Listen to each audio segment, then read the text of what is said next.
This week's episode, I'll be reading From the Hand of Death, the Henry Lee Lucas story, written by Max Cole. You may charge me with murder or want of sense. We are all of us weak at times, but the slightest approach to a false pretense was never among my crimes. Lewis Carroll, 1832 to 1898. Prologue. Compared to Henry Lee Lucas, Charles Manson was a pussycat. Henry had admitted killing 175 women in his lifetime, while participating in a total of 360 murders with his cannibalistic partner Ottis Toole. In addition to being a cannibal, Ottis was also a homosexual. Henry's motivation wasn't tainted by either of these unholy desires. Henry was driven by the pure hatred planted in his boyish heart by his prostitute mother during the first 6 years of his life. Henry Lee Lucas was given a strange set of fantasies by his sadistic mother. Required to wear his hair in long curls, he was dressed and lived as a girl until he entered school. Only a court order compelled his mother to dress him as a boy. As an illegitimate child of a back-county whore in the hills of Virginia, he was whipped and beaten for the slightest infraction of his mother's ever-changing household rules. Henry's stepfather, a crippled railroad worker turned bootlegger, was subjected to whippings and beatings along with Henry and his brother. His mother's pimp, who lived with them, was accorded the privilege of beating her husband and sons. As a child, Henry was forced to witness and assist his mother in her professional activities. Before the age of 5, he tasted adult perversion and embellished his fantasies with violence. He considered any woman who demonstrated the least bit of aggression or independence to be a whore. He never experienced unselfish love or kind affection till he was befriended by a second-grade school teacher. He grew up in a world without toys. Anything that gave him the slightest pleasure was either destroyed or the cause of a beating for his audacity in enjoying it. The fact that Henry was raised in a back-country isolation didn't preclude him from understanding that his life was abnormal. He went to town enough times to know that other boys wore jeans and overalls. In truth, he was gifted with an eager and alert mind that responded to formal instruction. His brother was older and wiser, but he too was helpless in the face of their mother's perverted sense of values. Henry never met his father, and he saw him only once. His mother pointed out the man on the street with a terse remark, "There's your worthless daddy." Henry knew his father had been a paying customer of his mother's, and as such, he could never claim the relationship. He was the spawn of a $2 whore, used and abusing her profession, under the uncaring eyes of a society that tolerated the diversion she provided. Money was never spent on the boys. They wore what they were given, which never included shoes.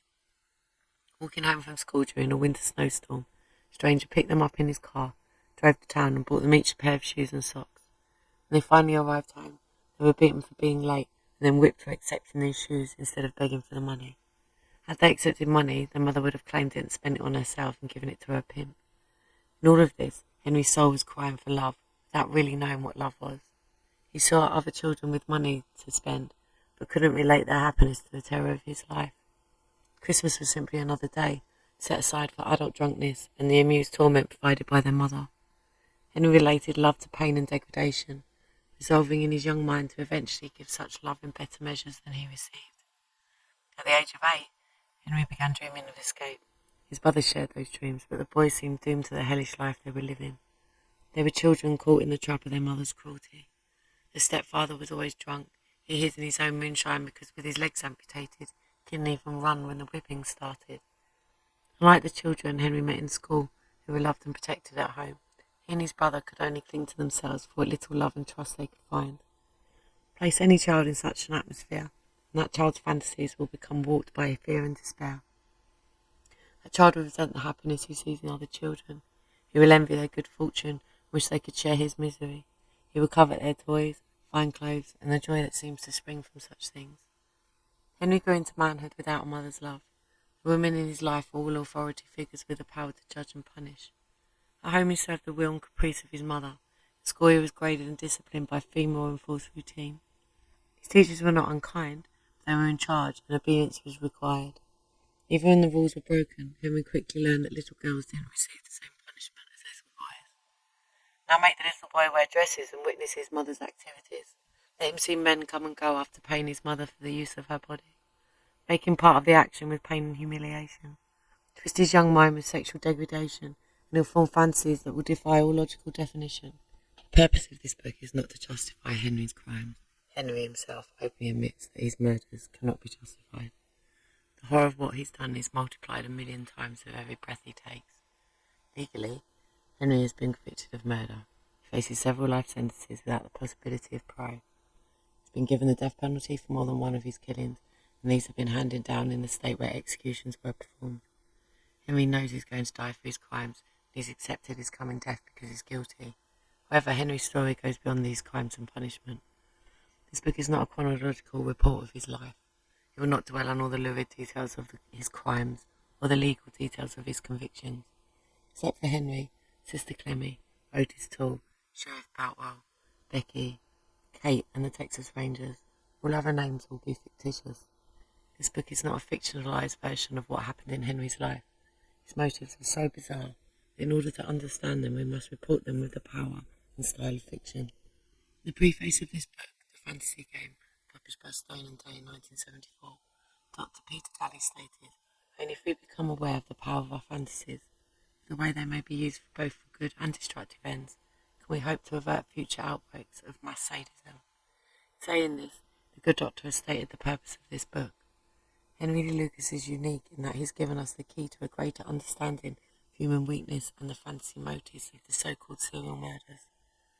Henry's story contains the clues we need to curb the success of the seemingly senseless, growing number of mass murderers. In doing this, we must accept and consider two important human factors. Number one, everything we do has to be justified as being good for something. Even murder has to be rationalised as being justified in the mind of a killer. The thought pattern used is exactly the same as that used to justify the telling of a white lie. It's merely expended to what we consider a greater sin in order to make that sin acceptable to others. Number two, human life is not limitless. Each of us started the dying process the moment we were born. We all live with a death penalty. In the course of our short living process, we all serve a master. Each of us, in our own way, either serves good or evil. There are those who think they're serving themselves, but that's a deceptive lie. Henry worshipped Satan, believed his lies because he found justification for his fantasies in Satan's service. He killed with an ice-cold bloodlust that was justified by his fantasies. Henry hated women, but ironically, it was a woman who helped change his life. This book will tell the story of how Henry changed masters before it was too late. He considered his approaching death to be nothing more than a graduation to a much better life. By confessing to the many murders he committed, Henry is setting the record straight. In a perverse kind of way, he's helping answer the prayers for his victims' families. How all of this came about is a real story, and it all began in the womb of a whore. From such a beginning, it's hard to conceive such a miracle, for the majority of us didn't have to live it to share the lesson Henry learned. Chapter 1. From the Womb of a Whore. In August of 1936, Franklin Roosevelt was running for his second term as President of the United States. The country was deep in the Great Depression, and the average weekly wage was $18. Men and women were just beginning to find jobs, and the economy was beginning to respond to the make-work programs of the New Deal. The whole world seemed to be coming back to life. Butter was 15 cents a pound. Farmers could sell their potatoes to the government for 4 cents a pound, or stain them purple and keep them for hog feed. Pork chops were going for 18 cents. A whore in the midst of all this could sell herself for $1/2. If she provided some side service, her fee could go as high as $2. On a good day, she could earn the average weekly wage of most of her customers. Viola Lucas, married to a crippled ex-railroader, was such a whore in the hill country of Virginia. Her husband lost both legs in a train accident, and he supplemented the family income by selling pencils and bootleg whiskey. Due to Viola's pregnancy, her earnings that summer had been pretty lean, but even heavy with child, she managed to turn a few tricks. She loved what she was doing because it gave her absolute power over her invalid husband and gratified the kinky side of her nature. She was a sadistic bitch, half Indian and half Irish, who revelled in pleasing some men while she dominated others. She enjoyed giving pain but not receiving it. Early on the morning of August 23rd, 1936, pine-scented smoke from the chimney of the isolated Lucas log cabin drifted low in the rain-soaked air through the trees that surrounded the place. Henry Lee Lucas, the fruit of a whore's womb, was just starting his life. He entered the twisted world of his mother with a painful birth. Viola looked at the child and hissed, "It's a damn boy. Why couldn't he have been a girl?" "Did you want a girl?" the crippled husband asked. "Oh yes, I wanted a girl," she snarled. "I've already got a worthless son. But a girl could have been a real help around here. How he pressed. In a few years, she grimly explained, daughter could be turning a few tricks of her own. A lot of men like to be entertained by a mother and her daughter. She'd be earning money before she was 6. She paused for a moment of thought before she smiled with lewd satisfaction. I'm going to make this little bastard turn a profit. I'll raise him as a girl and show him how to please men. He's a boy. So what, she growled. If you had legs, I'd put you in panties and make you prance. She laughed at the thought and quickly added, but you're too ugly to be a slut. I won't stand for this, he firmly stated. Oh, you can't stand for anything, Viola snapped. He isn't your son, so I'll decide what has to be done with him. I'll name him Henry. But when he's wearing his pretty little dresses, he'll be Henrietta Lee Lucas. He'll be a girl with a few added features, but there are a lot of men who find him attractive for their perverted taste. No, he screamed in protest. Go sell your pencil, she ordered with contempt, while I start teaching my little darling that he has to pay for his pleasure with pain. No, he yelled again. Look, she snarled, you've already earned a whipping. When I get out of this bed, I'll make you dance on your hands. Viola, you're insane. Of course I am, she laughingly agreed. But there's nothing you can do about it. You're not a man. You're just a lump of flesh, she laughed again. And you can't fool me. You liked what I do to you. When you lost your legs, you developed a taste for pain. You love crawling at my feet, but now I want you to crawl out of here and leave me alone with my baby. She watched as her husband struggled across the floor. He was only half a man, but what was left of him knew better than to seriously challenge her authority. As he closed the bedroom door behind him, Viola turned her attention to the child. Offering her breast to his tiny mouth, she cooed, That's it, Henrietta. Suck your mamma's titties. As he said the natural thing, she added, But remember, darling, Mama does something nice for you, you must pay for it with pain. Reaching inside his tattered blanket, she painfully pinched his little penis. Henry screamed, went back to sucking as his mother giggled with sadistic satisfaction. Going to teach you the beauty of pain, she whispered, and you're going to be my slave for the rest of your life. Before Henry had a conscious memory, his mother was creating a monster. Her insanity would mark his life in a way she couldn't possibly conceive. But the pattern of its development was set there and then. Wasn't anyone around to stop her. She was teaching him to hate women. The baby she held in her arms would eventually be the cause of her own death. In her ignorance, Viola didn't understand love. She thought love and lust were one and the same thing. Anything that increased lust was justified in her twisted mind. Her own life had been brutalized by men, an economic necessity. She'd been a prostitute since she was 12. Viola had already abandoned one family because she couldn't support them. Now another man had left her with his fertile seed and burdened her with another child. She didn't know the precautions to take to avoid pregnancy. The men she served didn't care. Henry was hers to do with as she wished. She thought of killing him, but the lust his eager little mouth generated in her saved him. Among the things she saved from her previous children were clothes her little girls had worn. Dressing Henry as a girl would be less expensive, and with his hair uncut, he'd wear it in ringlets. In her mind's eye, she could already see him serving drinks to her clients and witnessing the satisfaction of their sexual desires.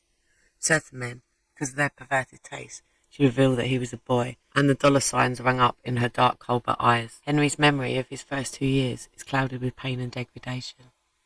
Those years that follow, between 2 and 6, are scarred by the memory of beatings, sexual violence, and total female domination. His brother wasn't subjected to cross-dressing, but he suffered the same whipping and feminine control. The stepfather was an alcoholic, and he too received his share of her iron discipline. Rudy, her brutal protector and pimp, was allowed to beat the boys and her husband because he was her lover. As a child, Henry was helpless to resist his mother's hate, anger and cruelty. He was used for sex, but he was constantly abused for her amusement as an outlet for her sadistically inspired frustration. He submitted to her harsh rule because he had no other choice and knew no other way of life. It wasn't until he started school that he discovered another way of living. When he started the first grade, he was still in dresses. He and his brother never owned a pair of shoes. It was long until his teachers discovered his true sex, other than his brother's worn-out hand-me-downs and had no other clothes. When Annie Hall and Miss Glover, the school's 2 teachers, managed to get a court order demanding that Henry be dressed as a boy, he got his first pair of new bib overalls. His mother didn't buy them for him. They were a gift from his teachers. They were the first gift Henry ever received. Henry was in the first grade during the winter of 1942. The nation was recovering from the Japanese attack on Pearl Harbor and mobilizing for war, but nothing had really changed in the hill country of Virginia, at least not for the Lucas family. The boys were still walking to school without a lunch to eat. They were half-starved and barefooted. Their teachers shared their lunches with them and helped all they could, but home was still a crucible of hate. Walking home from school one dark afternoon, boys had a stroke of luck. There were patches of snow in the ground, and it was bitter cold. They had to step off the slushy road for a passing car. The driver noticed they were without shoes. He stopped and backed up beside them while rolling down his window. "Where'd you boys lose your shoes?" "We ain't got none," Henry volunteered. "Dear God," the man exclaimed. "So you can't be out in the weather like this without shoes? Run around and get in the car." Handing him an old rag from under the seat, he ordered, "Wipe and dry your feet, boys. We're going to town to buy you some shoes." Henry's frozen feet tingled from the warmth of the car as the man drove and questioned the boys. They told him who they were and where they lived, and he promised to drive them home. It was a kindness that Henry couldn't understand, but he happily accepted it. "It would just be like the other kids," he told his brother. "We'll have shoes and everything." After getting their new high-top shoes and 2 pairs of sturdy grey socks, the man dropped them off in the road in front of their house. He watched him turn around the driveway before they started down the hill. Henry's brother seemed uneasy and apprehensive about going inside. "Don't say anything about our shoes," he cautioned. "Why?" Henry asked. "Mum was going to be mad that we're late, and she'll want to know why we didn't ask for the money instead of the shoes." Henry immediately understood his brother's fear. He knew they were going to get a whipping, but he couldn't resist the opportunity to show off. "We've got new shoes," he exclaimed, entering the house. Viola looked up from the kitchen table with blazing eyes. Her lips curled in a sneer. "We got new shoes," she mimicked before screaming. "And you're late, your chores ain't done, the wood box ain't full, the chickens ain't fed, and you've missed supper." Without stopping for breath, she demanded, "Where'd you steal the shoes?" His mother was speechless, but Henry blurted, "We didn't steal them. The man bought them for us." Holding up one foot for his mother to see, he proudly added, "And he bought us socks too." "And he bought us socks too," she mimicked, getting up from the table. "Well," she hissed, hands on her hips, "I'm going to teach you to listen about being late. Then you're going to do your chores. After that, I'm going to whip you for not getting the money instead of the shoes." The boys were severely beaten and sent to bed without their supper. They wouldn't have been allowed to wear the shoes if either pair had fit Rudy. 2 weeks later, the man came back to the house and asked Viola if he and his wife could adopt Henry. She sent him on his way with verbal abuse and derision about his qualities as a man. She sought release from her anger by whipping Henry for being such a sweet little boy. During the summer of 1943, Henry and his brother were taking advantage of his mother's absence to spend an afternoon playing in the woods near the house. Using a pocket knife, his brother was cutting a small limb from a tree. The knife slipped and cut Henry between the bridge of his nose and eye. He stopped the bleeding as best they could and tried to clean the wound. Henry tried to cover his pain and keep the accident a secret from his mother, but the pain persisted. He couldn't sleep, and it hurt so much that it made him sick to his stomach. Viola looked it over and decided it needed no treatment. In fact, she punished both boys for having fun while she was away and whipped Henry a second time for cutting cut. The wound was infected, but Henry suffered with it until school started in the fall. Annie Hall took one look at Henry and he reported for school and sent him to the school nurse. The eye was bathed and the infection was treated. Everyone thought the eye could be saved. With the absence of pain, Henry's vision began to clear. The eye was still healing when the second accident occurred. One of the boys sitting near Henry in Miss Glover's class was acting up and she had to take a hand. "Bobby Joe," Miss Glover sternly said, watching down the aisle towards the boys. "Stop teasing Mary." Smirking with high spirits, Bobby J gave Mary's pigtail another paw and turned just in time to duck under Miss Glover's ruler. The ruler caught Henry in the eye. His screams and the blood told them it was serious. He was immediately rushed to a doctor. The eye was gone and the echo of his screams went directly to Miss Glover's tender soul. A short time after the accident, she quit teaching. Loss of his eye was a turning point in Henry's life. When his brother left home, lied about his age and joined the Navy, the eye prevented Henry from doing the same thing. Henry in the Navy knew he was too young, but he tried. The recruiter used the eye to turn him down, but when Henry was a little older, he tried the army, and they would have taken him except for the eye. He could have escaped his mother in the military service, but the eye trapped him. Viola gloated over his misfortune. "You're a one-eyed little snip now, and no one wants you except me. You're mine, Henry, and you're going to spend the rest of your life doing as you're told." She roared with laughter as she declared, "I'm married to a bootlegger without legs, and my son can't see good enough to run away. Hell, I can do anything I want with them." Henry's stepfather ran the family whiskey still out in the back of the house. They didn't sell much moonshine on the open market because he constantly sampled his work, and what was left went to Rudy, Viola, and her customers. The old man was drunk all the time.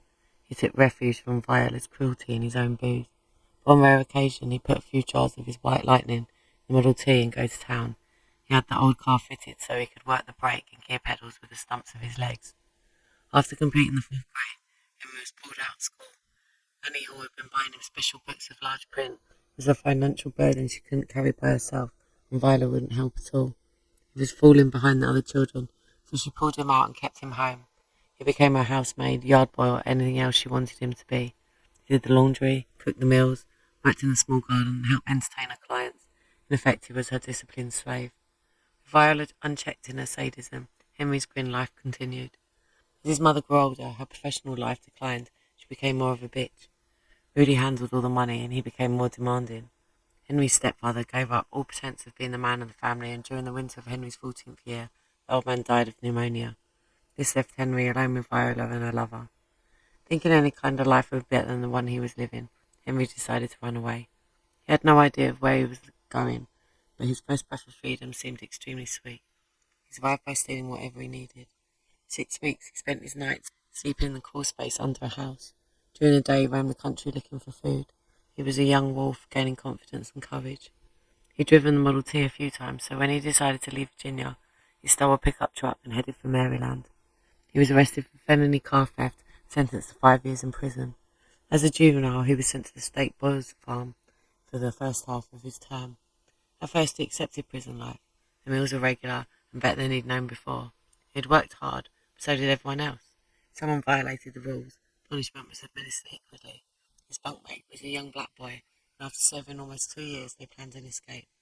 Sitting in the exercise yard, watching the other boys play ball, Henry suggested, "Jimmy, we could walk away from the work crew tomorrow afternoon. Once we're in the woods, they'd never find us." "No, man," Jimmy objected. "They'd catch us for sure in these clothes. Everyone would know we were runaways." Let Henry explain. "Once we're out of the woods, we'll steal some clothes." "I don't know," Jimmy conceded, "but if you run, I'll run." 3 o'clock the following afternoon, they succeeded in getting away.